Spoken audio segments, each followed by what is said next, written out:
The suspect came out of the house with 2 firearms and started shooting.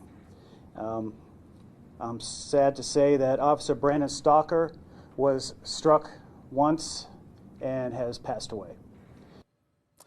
A somber morning in Toledo as we mourn the loss of one of our own. TPD Officer Brandon Stalker shot and killed last night.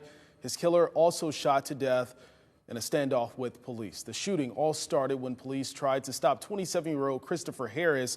He was accused of vandalizing the Rosary Cathedral yesterday morning. As officers tried to stop Harris, he ran inside a home, barricading himself. 2 hours later, police fired tear gas into the home, and that's when the shots were fired.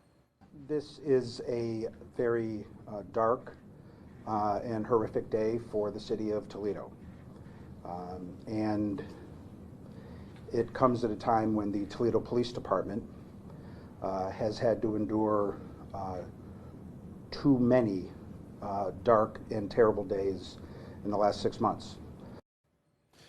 Officer Stalker was just 24 years old. He leaves behind a wife, daughter, and a newborn son. Now stay with us. We have more coverage on this deadly shooting, plus interviews from neighbors who witnessed the tragic incident. We will get to all of that, but let's check in with meteorologist Chris Vickers now with our forecast. Chris. Steve, good morning to you. 4:31 is the time, and with first alert Doppler radar, we're looking at dry conditions. So I don't expect anything that's going to be slowing us down on the roadways, especially as we get rolling this morning on your Tuesday. Back to school, back to work. Should be all in pretty decent shape. Wind to chill wise, can have a little bit of a cool feel to it. Generally looking at mid to upper teens and lower 20s. The forecast for today is going to call for mostly cloudy skies. So get a few breaks of the cloud cover for some momentary sun that will peek out. A couple areas could experience a flurry or two. Better chance of that flurry maybe up across southern Michigan. Another round of some light snow headed our way overnight tonight and into tomorrow morning. We'll highlight that in my hour-by-hour forecast coming up about 10 minutes away. Steve, back over to you.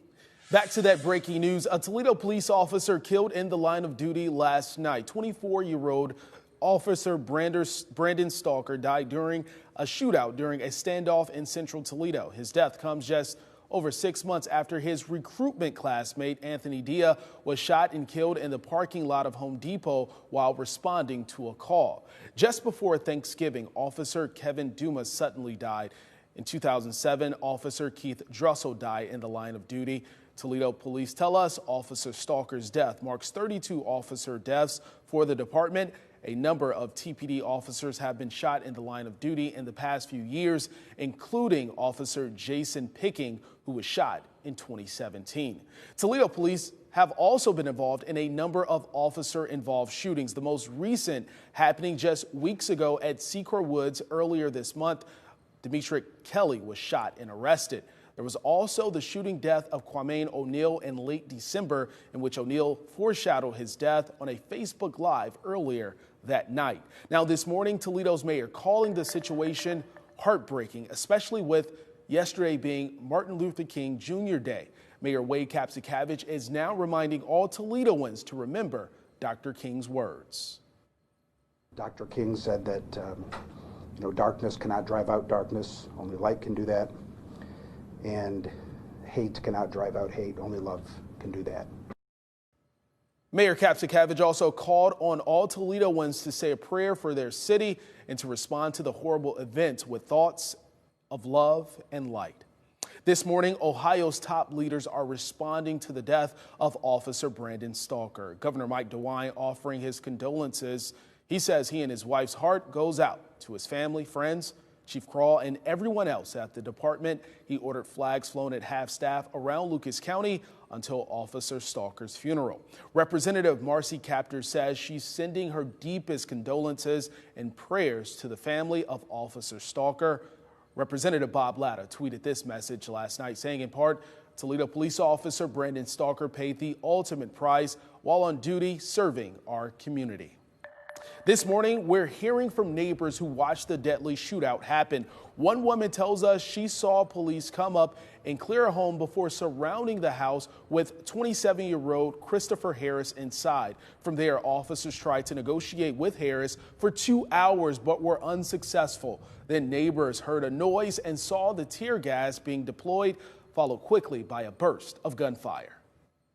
Bang, bang, bang, bang. Sound like an automatic gun going off. I didn't know what was happening because we hear that kind of noise around here all the time. Coming up, Zainab Shaib will have more interviews from neighbors and city leaders. Now, this deadly shootout all started when 27-year-old Christopher Harris vandalized the Rosary Cathedral early yesterday morning. Remember, we brought you that story first. This morning, members of our community are alarmed and questioning why someone would do this. Carla Byron reports.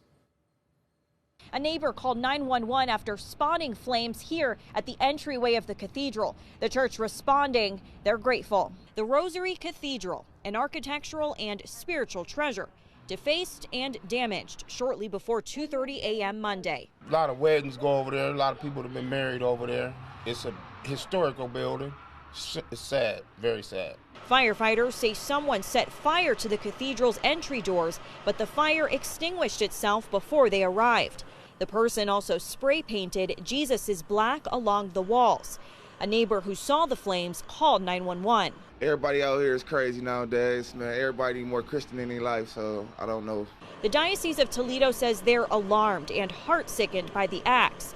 Daniel Thomas has been a bishop for 6 years, and he says this is the first time he has seen an act of vandalism against the church. Again, I am deeply grateful to our neighbors who watch out for us in so many ways, and to all of the police and fire staffs who were on scene and caring for us so that it didn't become something more tragic.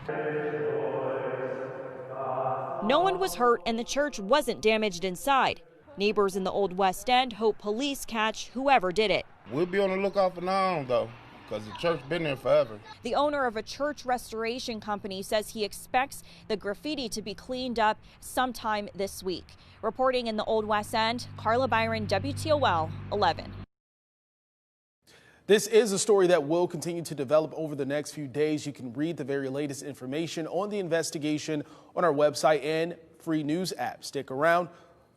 We'll have more on that. Now, breaking overnight, a driver taken to the hospital hurt in a single crash on the Anthony Wayne Trail. Toledo police tell us the driver lost control, crashed into a pole, then through a fence, and finally slammed into Wayne Lumber building between Western and City Park. Now, witnesses told police the driver was reckless prior to crashing. Edison crews worked overnight to fix the damaged pole.